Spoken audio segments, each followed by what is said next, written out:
Pourquoi avoir choisi un parti comme l'Alliance écologiste indépendante et pas Europe Écologie Les Verts par exemple? Mademoiselle, j'ai cofondé l'Alliance écologiste indépendante avec Jean-Marc Gobernatori en 2009. En fait, l'Alliance écologiste indépendante, c'est l'organisation politique que j'ai créée avec Jean-Marc Gobernatori et dont je suis le responsable, le co-responsable avec lui depuis 15 ans. Et depuis 15 ans, nous présentons des candidats écologistes et citoyens indépendants. Car ce que nous prenons, nous, en politique, c'est l'indépendance. Nous sommes totalement opposés et hostiles au principe partisan, c'est-à-dire le principe des partis, puisque par ce principe, l'électeur cesse d'être le donneur d'ordre à partir du moment où il a élu un candidat. C'est-à-dire qu'il est libre au moment où il élit le candidat, comme le disait Jean-Jacques Rousseau, et puis après, il devient esclave du parti qui a donné l'investiture au candidat et qui devient, lui, le donneur d'ordre. Ce système est inacceptable.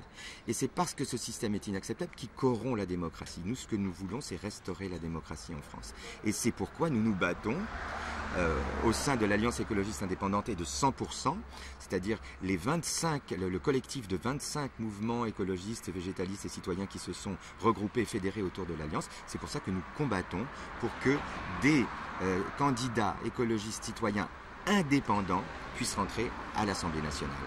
Est-ce que vous vous réjouissez quand même de l'entrée de Nicolas Hulot au gouvernement et quelles sont vos divergences avec lui? Nous n'avons aucune divergence avec Nicolas Hulot. Nous sommes fiers et heureux que Nicolas Hulot occupe les responsabilités qu'il occupe.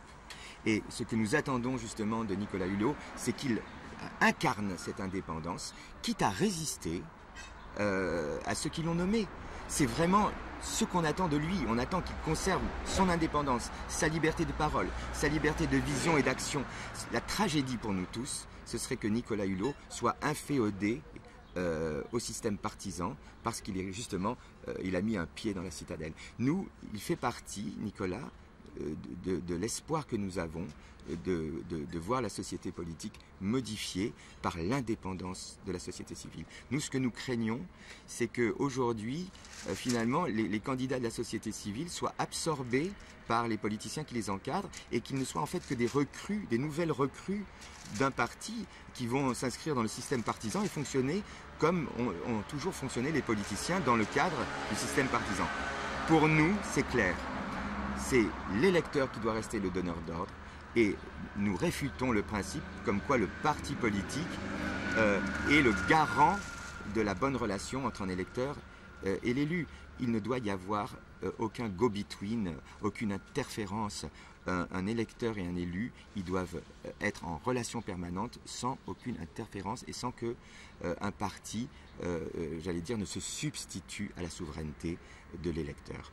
Donc si vous êtes élu ou si vous obtenez des représentants à l'Assemblée nationale, vous travaillerez avec Nicolas Hulot et donc avec le gouvernement d'Emmanuel Macron, quitte à lutter. Mais vous savez, mademoiselle, quand un sélectionneur d'une équipe de foot choisit les joueurs, alors il est de bon ton pour chacun de dire « Ah non, il vaudrait mieux prendre celui-ci ou celui-là ». Et puis tout d'un coup, la sélection est faite. L'équipe de France est constituée et puis elle va affronter d'autres équipes. Et là, le devoir de tous ceux qui étaient d'accord ou pas d'accord avec le choix du sélectionneur, c'est d'être derrière son équipe, d'encourager son équipe et de tout faire pour qu'elle gagne. Nous, on n'est pas là pour faire de l'obstruction, mais on est là pour faire entendre une voix, qui est la voix de l'indépendance. Et on tirera toujours la sonnette d'alarme dès qu'on aura le sentiment que l'usage qui est fait de la société civile est plus cosmétique que réel.